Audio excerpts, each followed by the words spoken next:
Agradecer en primer lugar, hermanos, a Dios, a ustedes en esta tarde que están presentes. Agradecer a la Junta de la UGP Región Sur.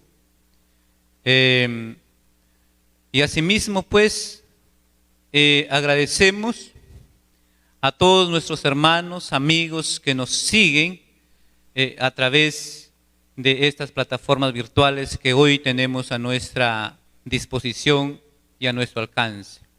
¿Sí? Entonces, un saludo cordial a ustedes, hermanos, y a todos los que nos escuchan y nos ven y nos siguen. ¿Sí? Desde aquí, desde la iglesia local de la iglesia de Bellavista, hacia hasta donde llegan estas señales. Bueno, en esta tarde vamos a tratar este tema sobre el Evangelio glorioso, pero yo he tratado de ver de repente de una manera más genérica o general sobre el Evangelio del reino de Dios, ¿sí? El Evangelio del reino de Dios. Algunas definiciones. ¿Qué es el Evangelio? Tomando como referencias a algunas citas bíblicas, tanto de los evangelios sinópticos como en los escritos del apóstol San Pablo. ¿Sí? ¿Qué implicancias tiene el Evangelio y cuál es, ¿no?, la demanda en cuanto a llevar el Evangelio a toda criatura? ¿Sí? Entonces, hermanos, en esta tarde nos vamos a enfocar, o me voy a enfocar, mirando los textos bíblicos que tenemos a nuestro alcance en estos tiempos. ¿Sí? Permítanme, hermanos, orar brevemente. Señor, te damos gracias en esta tarde por tu presencia. Gracias porque el reino tuyo se pudo evidenciar de una manera tan especial y maravillosa con la venida de Jesucristo, tu Hijo, y por eso también el pasaje bíblico dice que el reino de Dios es de su Hijo, el reino de Dios es de Jesucristo. Señor, que tu Espíritu Santo nos guíe, que tu Espíritu Santo nos haga entender respecto al reino tuyo, Señor. Y que analizando, Señor, los respectivos pasajes bíblicos, y que tu Espíritu Santo nos lleve a la acción. Te pedimos esto en Jesús, tu amado Hijo. Amén.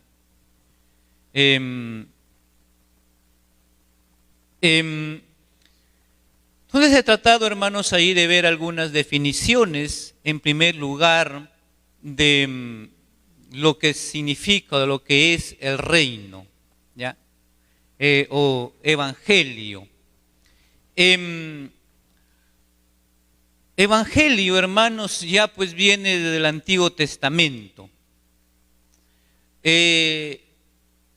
Me gusta este versículo de Proverbios 25:25. Así como el agua fría al alma sedienta, así son las buenas nuevas de lejanas tierras.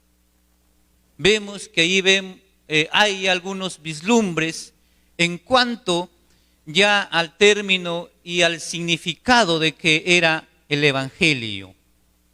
¿Sí? Y del hebreo besora, que bueno quiere decir buenas nuevas, pero principalmente, hermanos, se manejaba este término en asuntos mayormente de triunfos militares, de triunfos de guerra, de triunfos de conquistas. ¿Sí? Se manejaba esa connotación, esa definición en aquellos tiempos ya desde el Antiguo Testamento. Cuando, por ejemplo, un rey, un gobernante, triunfaba por conquistar un pueblo, por ejemplo, para ellos significaba una buena noticia, una buena nueva. Del griego evangelio, ¿sí?, que significa buenas noticias, gratas noticias, noticias o noticia alegre. Entonces, en ese contexto del Antiguo Testamento, ya en el Nuevo Testamento también se habla de una buena noticia, pero en un sentido más especial, ¿sí?, más glorioso.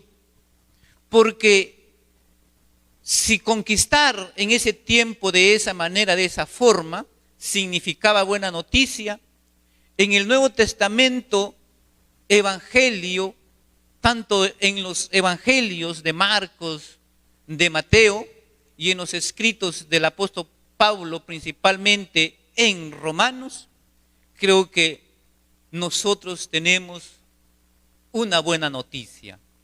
Pero una buena noticia que se basa principalmente en una persona, que se basa principalmente en un rey que es diferente a los gobernantes de este mundo. Y esa buena noticia, que es principalmente Jesucristo, entonces va a girar el reino de Dios. Por eso, cuando Jesucristo nace, recuerden que los ángeles le dicen a los pastores: hoy damos buenas nuevas, pero de salvación, que ha nacido en Belén el Salvador, Jesucristo. Entonces vayamos, hermanos, ahí pensando la definición de evangelio en el contexto del Nuevo Testamento. No es una mala noticia, sino que es una buena noticia. Que es una noticia grata y que es una noticia alegre. ¿Sí? Una noticia alegre.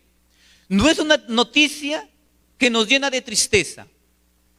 Por eso creo que eso, hermanos, desde ahí miremos ya el glorioso evangelio para nosotros, para estos tiempos, para la humanidad. Y bueno, he tratado también ahí, bueno, ese término o la definición del reino, en esta palabra del griego que es basilea, que es reino, de hecho, y que es una esfera donde reina alguien. También viene de un término contextual, por ejemplo, donde gobernaban en ese tiempo los gobernantes del mundo. Pero en este sentido, hermanos, entonces, si es la esfera donde alguien reina, principalmente tratando del reino de Dios, es que Dios reina. Su reino. Entonces después vamos a ver de ver algunas definiciones en cuanto al evangelio. ¿Qué es el evangelio? ¿Sí?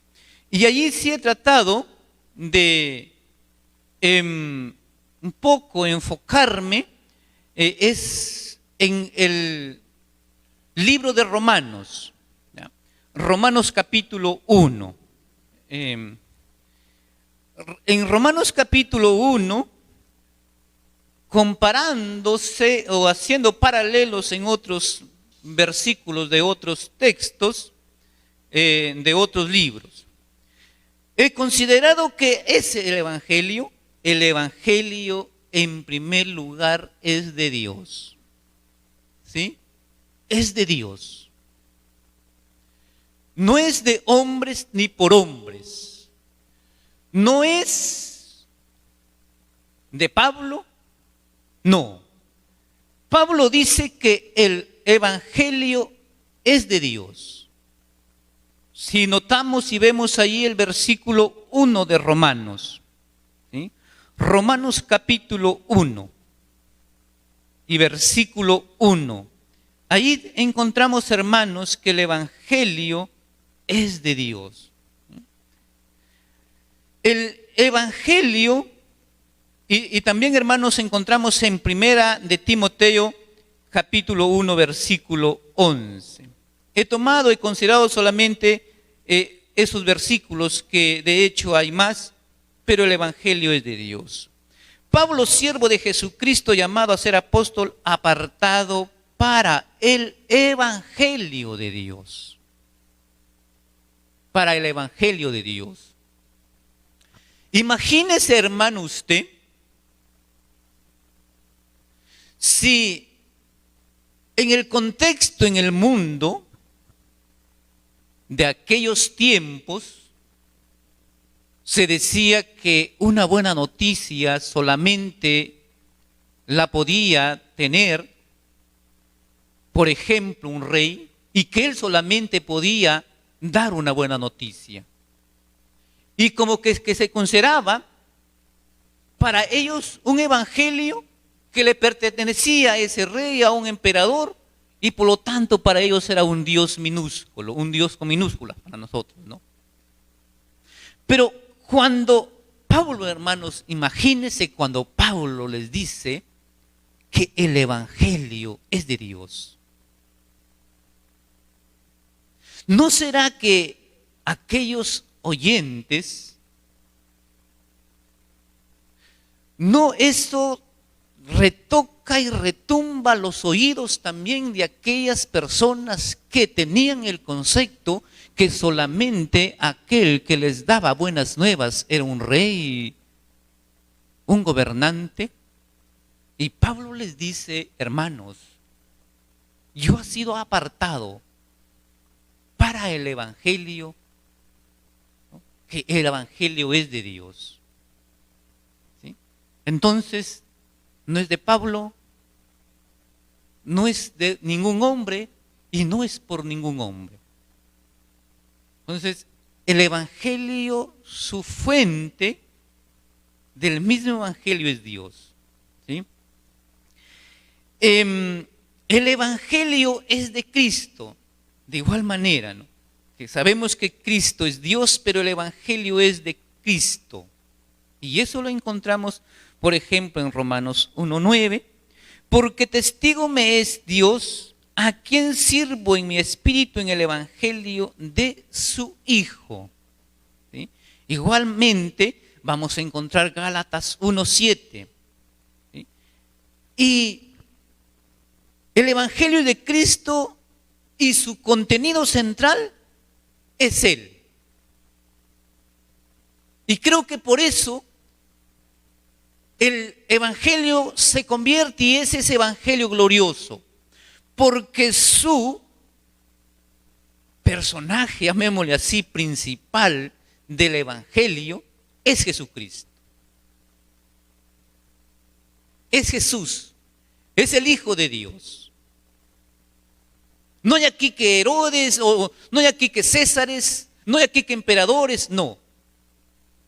Aquí el evangelio que ha venido a este mundo, la buena noticia para nosotros y para la humanidad, como dicen los ángeles a los pastores, es aquel Salvador, es aquel Jesucristo. ¿Sí? Y encontramos allí otros versículos hablando de que el contenido central del evangelio es Cristo, en Hechos 8:35, 11:20, 1 de Corintios 15, 3:11 y Gálatas capítulo 1, versículos 1 en adelante. Entonces, de Cristo viene y de Él trata. De Cristo viene el evangelio y de Él trata. Cuando las personas, cuando los cristianos aún dejamos a Cristo a un lado por decir, por predicar, por enseñar otra cosa que no es céntrica, el evangelio, como dice más adelante Pablo, va a ser un evangelio adulterado, tergiversado, un evangelio torcido. Se pierde la esencia del evangelio. ¿Sí? Se pierde la esencia del evangelio. El evangelio no avergüenza. El Evangelio te identifica quién eres. El Evangelio no es un asunto que te escondes. El Evangelio, según Romanos 1:16, no avergüenza. Imaginémonos en una ciudad muy populosa, muy próspera, ¿sí? En aquellos tiempos de Pablo como Roma, donde se decía que todos los caminos conducían a Roma, porque Roma era un centro tan importante en diversos aspectos, ya sea políticos, económicos. Llegar a ese lugar, uno como evangélico o como cristiano, y decir que eres uno aquel que sigues el camino, o que eres evangélico, creo que, hermanos, para muchos era un asunto que tenía darte a veces vergüenza. Imagínense llegar a un lugar así. Pero Pablo dice, hermanos, que el Evangelio no avergüenza, que no se avergüenza del Evangelio. No se avergüenza del Evangelio. Y hay cosas interesantes que podemos en estos tiempos también nosotros rescatar y aplicar para nuestra vida. ¿Cuántos de los jóvenes, cuántos de los cristianos a veces nos avergonzamos de decir que somos evangélicos o creyentes o seguidores de Cristo? Para Pablo no hay eso. El Evangelio no lo avergüenza a él. ¿Sí? Yo lo decía la vez pasada, hubieron tiempos, ¿no? Y aún quizás ahora también, que cuando alguien venía del campo a la ciudad y por encontrarse en un contexto diferente, ¿no? Donde llegaba a un lugar aún a estudiar, muchas veces era un asunto de vergüenza. No tienes que decir que eres evangélico, no. Y se va perdiendo la identidad. Hermanos, jóvenes, señoritas que nos escuchan, el Evangelio, hermanos, es un Evangelio glorioso y por tal no debes de avergonzarte. Vayas donde vayas. Amén, hermanos. Bueno, hoy vivimos un mundo quizás diferente porque hoy, por ejemplo, hay libertad de culto. Ya el Congreso aprobó una ley donde se va a celebrar o se celebra un día de las iglesias evangélicas. Pero yo siempre digo, hermanos, que hay ocasiones donde quizás Satanás trabaja de una manera minuciosa para hacernos caer y quizás negar o avergonzarnos del Evangelio de Cristo. ¿Sí? Hay que tener cuidado. Entonces, no nos avergoncemos del Evangelio. Pablo dice que el Evangelio no lo avergüenza. Por eso, no me avergüenzo del Evangelio. Y ahí viene la otra capa. El otro paso, el otro asunto muy interesante. No se avergüenza del Evangelio porque es poder de Dios. Amén, hermanos. Porque es poder de Dios. Imagínense, hermanos, claro, ustedes saben que en los tiempos de Pablo, en los tiempos del Nuevo Testamento, por ejemplo, la cultura griega era una cultura en el aspecto, o en varios aspectos, la que avanzaba y recorría en esos tiempos al mundo. ¿Sí? Y por eso ustedes saben que se extendió, por ejemplo, el griego. Entonces, por eso dicen que, hablando de alguna manera de filosofías, la cultura griega era la que tenía mucho avance, mucho poder, mucha cabida en ese sentido. Pero el Imperio Romano se jactaba porque él tenía el poder militar. El poder militar era el que a Roma o el Imperio Romano eran elogiados por ello. En ese contexto, Pablo dice, no. El Evangelio es poder de Dios. Tú, oh Imperio Romano, que tienes en ese tiempo las armas más sofisticadas, no. ¿Sabes qué? Para nosotros los creyentes, para nosotros los seguidores de Jesús, te digo que el Evangelio es poder de Dios. No es tu poder bélico. Para nosotros el Evangelio es poder. Amén. ¿Y poder, hermanos, para qué? Para avanzar, para destruir tantas acechanzas del enemigo.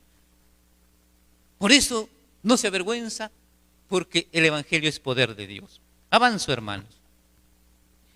El Evangelio, bueno, dice allí que es justicia. Bueno, considero yo que es un término dinámico. ¿Por qué? Porque viene de Dios hacia el hombre, y el hombre responde a esa justicia a través de la fe y es justificado. ¿Ya? Eso es lo que puedo decir nomás ahí. Pero es justicia, el Evangelio es justicia. ¿Sí? Si hablamos en estos tiempos de la justicia, ustedes saben cómo está, pero el Evangelio es justicia. Y Romanos 1:17 lo dice eso. Después yo, hermanos, voy a Gálatas a mirar un poco también sobre el Evangelio. Porque el Evangelio en todo sentido es glorioso, y por estos asuntos, por estos pasos, por estos aspectos que estamos viendo. Por eso yo he considerado que el Evangelio es puro. No está mezclado, no se mezcla con nada. Yo le decía anterior, cuando el Evangelio se mezcla, es cuando Pablo dice que algunos están mellando el Evangelio. Y eso lo dice Gálatas capítulo 1. ¿Sí? Miremos ahí. Por eso he considerado, pero algunos lo están tergiversando para los tiempos de Pablo. Entonces se convierte en un pecado teológico allí, ¿sí? En un asunto que, bueno, no es puro, no es algo que debe suceder y que debe ser. Hoy se ha convertido el Evangelio en un tipo de ¿qué? De mercancía. En ese tiempo el Evangelio, en los tiempos de Gálatas, ¿por qué Pablo dijo que lo estaban, no? O están predicando otro evangelio, aunque dice no hay más evangelios, hay un solo evangelio, sino que algunos le están como poniendo cosas que no es el evangelio. ¿Y qué era? Para el contexto de Gálatas era que los Gálatas estaban queriendo regresar, o algunos ya han regresado, ¿a qué? A las obras de la ley.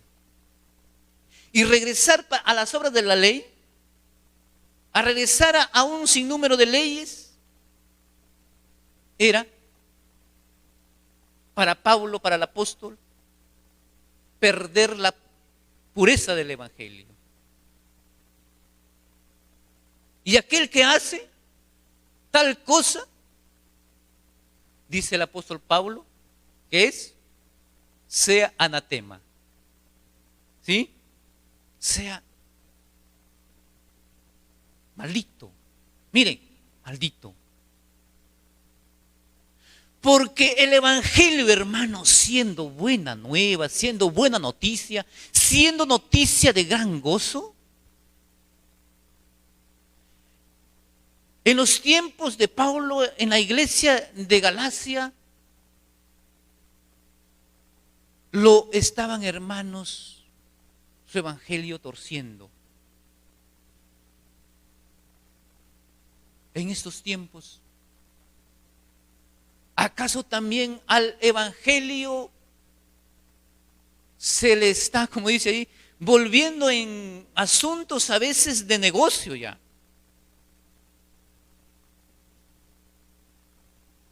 Y utilizan la palabra de Dios para argumentar, entre comillas, que es palabra de Dios. El que hace tal cosa, dice el apóstol Pablo, es maldito. Trae maldición. Si la gracia de Dios para los aspectos o para los contextos de Gálatas, el Espíritu de Dios por la gracia de Él había libertado a los hermanos de Galacia. Pero algunos están ahí introduciéndose y diciéndose que no, que están haciendo mal, que están caminando mal, que están llevando las cosas mal. Pero Pablo, con tristeza en su corazón, pero también con indignación, tiene que decirles que aquel que hace tal cosa se vuelve anatema o es un anatema, es un maldito. Si el evangelio es bendición, si el evangelio es felicidad, si el evangelio es gozo, no, el evangelio para estas personas lo estaban convirtiendo en una cosa que no era verdaderamente el evangelio.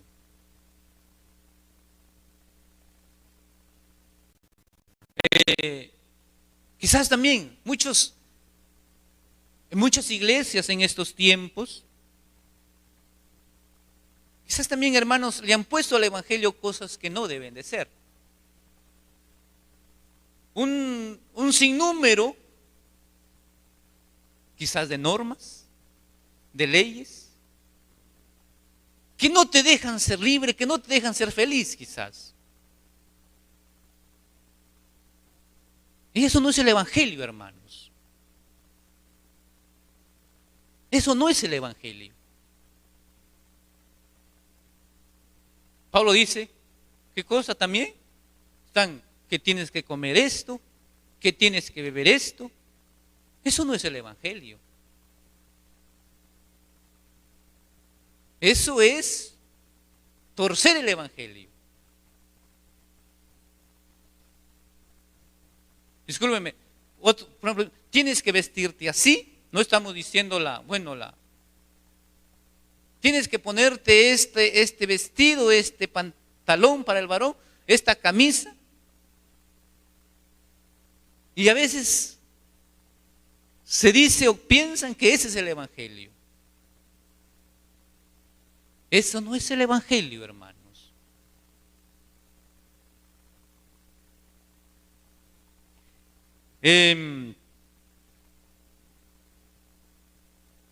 Como le digo, por ejemplo, ahí yo estaba mirando, seguramente ustedes también, los que se han visto algunos escritos por ahí, que hablan, por ejemplo, aquí en este caso, que el evangelio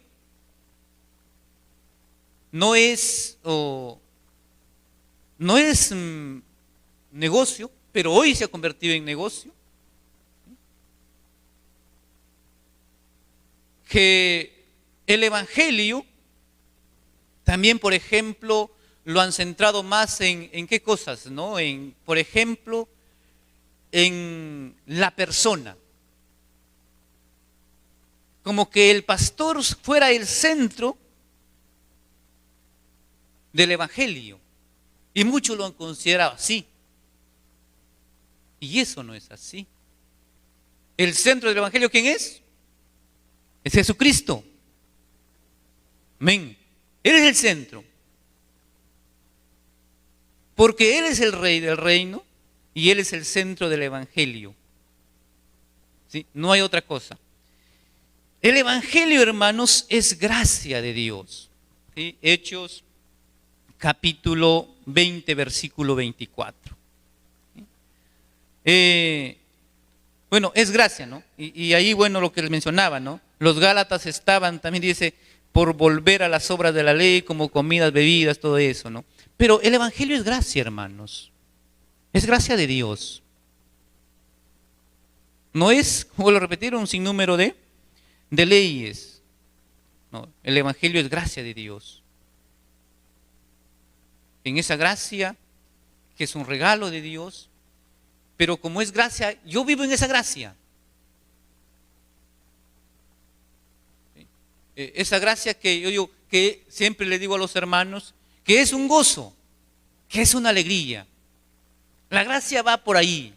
Y por eso el reino de Dios, hermanos, es decir, que yo tengo que disfrutar ese gozo, esa alegría en mi vida. Y se debe reflejar, sí, porque el reino de Dios está en mí. El reino de Dios ha venido a este mundo.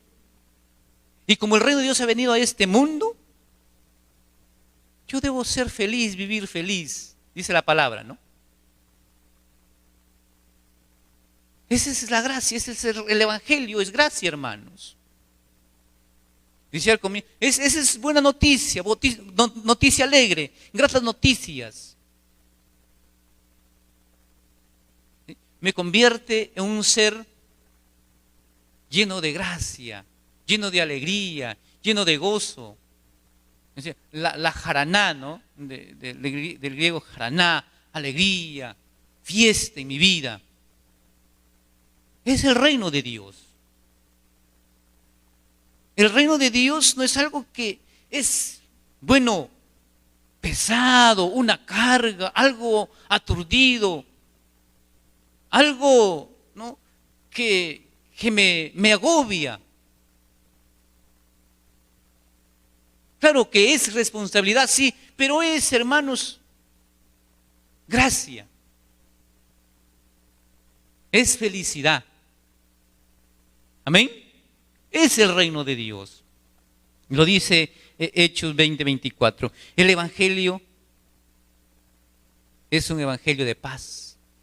Lo dice nuevamente Pablo, ¿no? ¿Sí? Evangelio de paz. Versículo 15 de Efesios, ¿no? Ese es el evangelio de paz. No es un evangelio de guerra. No es un evangelio de conflictos, de peleas. Es un evangelio shalom en el hebreo, eiriní en el griego, que es bienestar. Es bienestar, es salud. Es el reino de Dios.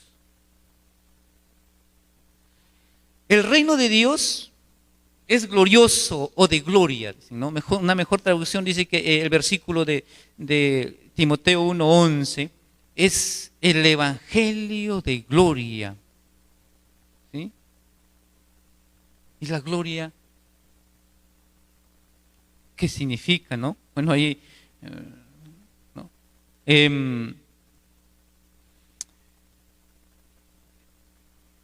Se traduce la gloria como peso, ¿no? Como poder. Y por eso creo que también Pablo menciona que el evangelio es poder, porque es de gloria, es glorioso, tiene peso. ¿Quién tiene peso para nosotros? A ver, hablando en términos a veces acá, los jóvenes con los ancianos. ¿Quién tiene más peso? Dicen, ¿no? No hablamos en peso así de kilos, ¿no? ¿Ah? ¿Sí? Es porque es esa gloria, ¿no? No escucharon usted, no, y él me obedece, dicen algunos así, porque yo tengo peso, ¿no? Porque sí, de alguna manera porque tiene el poder, Y esa es la gloria, hermanos. El Evangelio es glorioso porque tiene esa fuerza, tiene ese poder, tiene ese peso de Dios.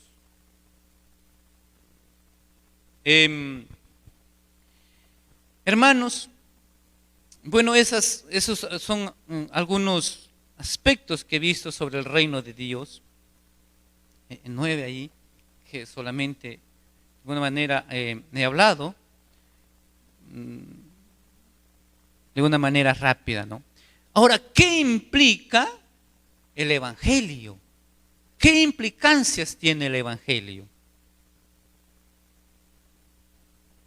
Según 2 Timoteo 1, 8 y 4, 5, dice que a veces el Evangelio, no digo que el Evangelio sea a veces, sino que el Evangelio muchas veces vamos a pasar aflicciones, ¿sí? Aflicciones. No es como aquellos que nos dicen, pare de sufrir. No, no. Pare de sufrir. El Evangelio, hermanos, la Biblia dice que el Evangelio, muchas veces vamos a pasar por aflicciones. Pero allí dice el apóstol Pablo a Timoteo, pero allí tú predica el Evangelio. Aún en esas aflicciones tú tienes que predicar el Evangelio. Y para nosotros también, hermanos, que porque paso aflicciones voy a dejar de ser evangélico, quizás porque se nos enseñó que cuando tú llegas a ser evangélico, bueno, vas a pasar. Claro, yo decía, no estoy que me contradigo, que el Evangelio sí es gozo, ¿no?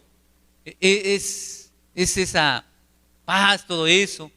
Pero en medio de todo eso, bueno, en medio de las aflicciones yo tengo que tener eso, ¿no? El gozo, la gracia, la felicidad, aunque a veces un poco complicado. Jesús estaba predicando, ¿sí?, sobre el Evangelio. 4:23, y recorrió Jesús toda Galilea enseñando en las sinagogas de ellos y predicando el Evangelio del reino, y sanando toda enfermedad. Son también, hermanos, asuntos que pasan dentro del Evangelio. Sí, estas señales, estos prodigios, estas sanidades. Pero cuando Jesús, hermanos, ve que por aquellas cosas que él hacía predicando el Evangelio, la gente lo seguía, y hermanos, pasa a algo ético dentro del Evangelio y del reino. ¿Qué dice allí Mateo capítulo 5 del 1 al 10? Jesús habla ¿de qué? De las bienaventuranzas. ¿Y qué son las bienaventuranzas? Comienza a hablar de las bienaventuranzas en el sermón del monte. Bienaventurados, felices,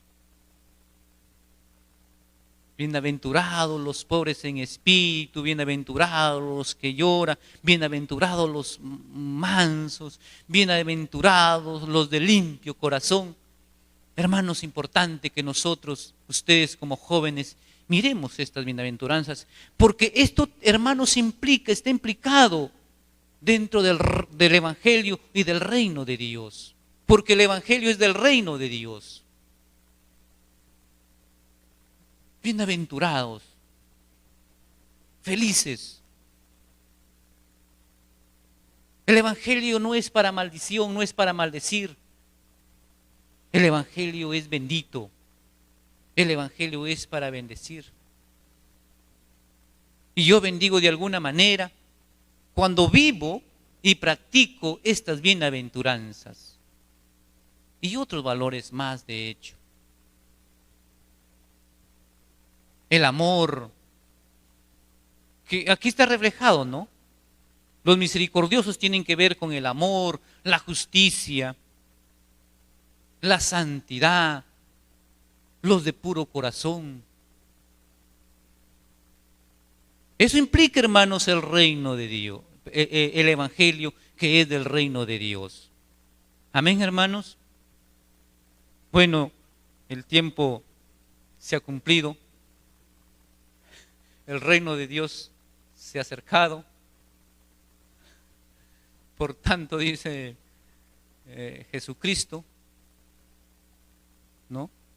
Creed en el Evangelio. ¿Qué demanda el Evangelio? El Evangelio también, hermanos, debemos anunciarlo. El Evangelio se predica. Amén. El Evangelio se predica. Hablado, con palabras, llevando el Evangelio, pero también se predica con nuestro testimonio.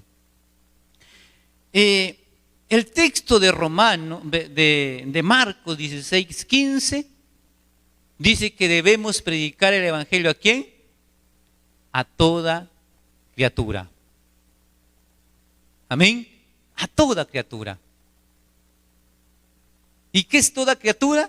¿Qué es criatura? Es creación. Amén, hermanos. Llevemos el Evangelio a toda criatura. Anunciemos el Evangelio a toda criatura. Y aquí, hermanos, solamente a ver un poquito para decirles que esto de toda criatura es a las personas, a los seres humanos, pero también es a la demás creación. A la demás creación. Pero en estos tiempos, hermanos, estamos viviendo que la demás creación está sufriendo, y por nosotros mismos, por los seres humanos mismos, ya sean los animalitos, sean las plantas, y estamos destruyendo a nuestro planeta. Déjenme ahí un poquito decir esto, porque eso también implica el Evangelio. Hay que dar buenas noticias, noticias alegres a toda criatura. Amén. Por eso creo que eso también es el Evangelio. Se dice, hermanos, que una de las cosas que hoy estamos sufriendo esta pandemia es porque no estamos cuidando, por ejemplo, nuestra creación. Y la naturaleza está reaccionando. Decía alguien, si no actuamos a tiempo, los muertos por el COVID más adelante nos jalarán también a nosotros. ¿Sí? Y puede ser. Porque no estamos, hermanos, llevando o anunciando un evangelio completo.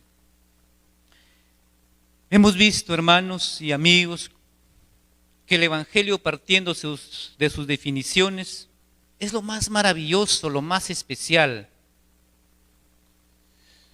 No es algo que nos aterra, no, es buena noticia, es buena nueva.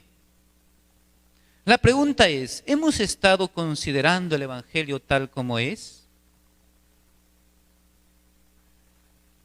Un evangelio que es de Dios, que es de Cristo, que es de identidad, que no nos avergonzamos, que es de poder, que es de justicia, de pureza, de gracia, de paz y de gloria. Yo diría que todo esto, y en todo esto el evangelio se convierte en glorioso. Pero hermanos, también esto implica que hay que vivir el reino del evangelio coherentemente bajo los principios éticos y morales, y así predicarlo a toda criatura hasta que Cristo venga. Amén, hermanos. Muchas gracias.